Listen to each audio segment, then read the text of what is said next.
कृष्ण अष्टमी। भद्रपद कृष्ण अष्टमी को श्री कृष्ण जन्माष्टमी कहते हैं, क्योंकि यह दिन भगवान श्री कृष्ण का जन्म दिवस माना जाता है। इस तिथि की घनघोर अंधेरी आधी रात को रोहिणी नक्षत्र में मथुरा के कारागार में वासुदेव की पत्नी देवकी के गर्भ से भगवान कृष्ण, ये तिथि उसी शुभ घड़ी की याद दिलाती है और सारे देश में बड़ी धूमधाम से मनाई जाती है। जन्माष्टमी के दिन भगवान श्री कृष्ण की जन्म संबंधी कथा भी सुनते सुनाते हैं। द्वापर युग में भोज राजा उग्रसेन मथुरा में राज करता था। उसके पुत्र यथायति पुत्र कंस ने उसे गद्दी से उतार दिया और वह स्वयं राजा बन बैठा। कंस की एक बहन देवकी थी, जिसका विवाह वासुदेव नामक यदुवंशी सरदार से हुआ था। उस समय कंस अपनी बहन देवकी को उसके ससुराल पहुंचाने जा रहा था। रास्ते में आकाशवाणी हुई, हे कंस, जिस देवकी को तू बड़े प्रेम से ले जा रहा है, उसी में तेरा काल बसता है। इसी के गर्भ से उत्पन्न 8वां बालक तेरा वध करेगा। यह सुनकर कंस वासुदेव को मारने के लिए उद्यत हुआ।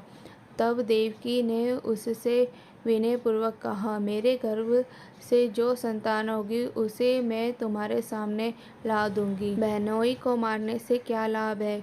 कंस ने देवकी की बात मान ली और मथुरा वापस चला गया। उसने वासुदेव और देवकी को कारागृह में डाल दिया। वासुदेव और देवकी के एक एक करके 7 बच्चे हुए और सातों को जन्म लेते ही कंस ने मार डाला। अब 8वां बच्चा होने वाला था। कारागार में उन पर कड़े पहरे बैठा दिए गए। उसी समय नंद की पत्नी यशोदा को भी बच्चा होने वाला था।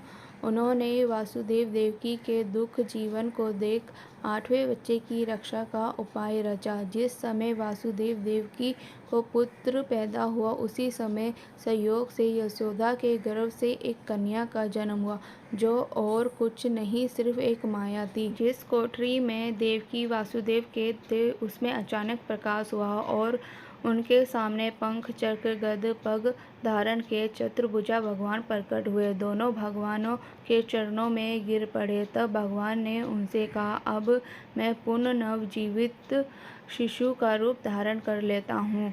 तुम मुझे उसी समय अपने मित्र नंद जी के घर वृंदावन में भेज आओ और उनके यहाँ जो कन्या जन्मी है उसे लाकर कंस के हवाले कर दो। उस समय वातावरण अनुकूल नहीं है, फिर भी तुम चिंता ना करो, जागते हुए पहरेदार सो जाएंगे। कारागृह के फाटक अपने आप खुल जाएंगे और उफनती अथवा यमुना तुमको पार जाने का मार्ग देगी। उस समय वासुदेव नवजीत शिशु रूप श्री कृष्ण को सुफ में रख कर कारागृह से निकल पड़े और अथवा यमुना को पार कर नंद जी के घर पहुँचे। वहाँ उन्होंने नवजात शिशु को यशोदा के साथ सुला दिया और कन्या को ले जाकर मथुरा आ गए और कारागृह के फाटक पूर्व बंद हो गए।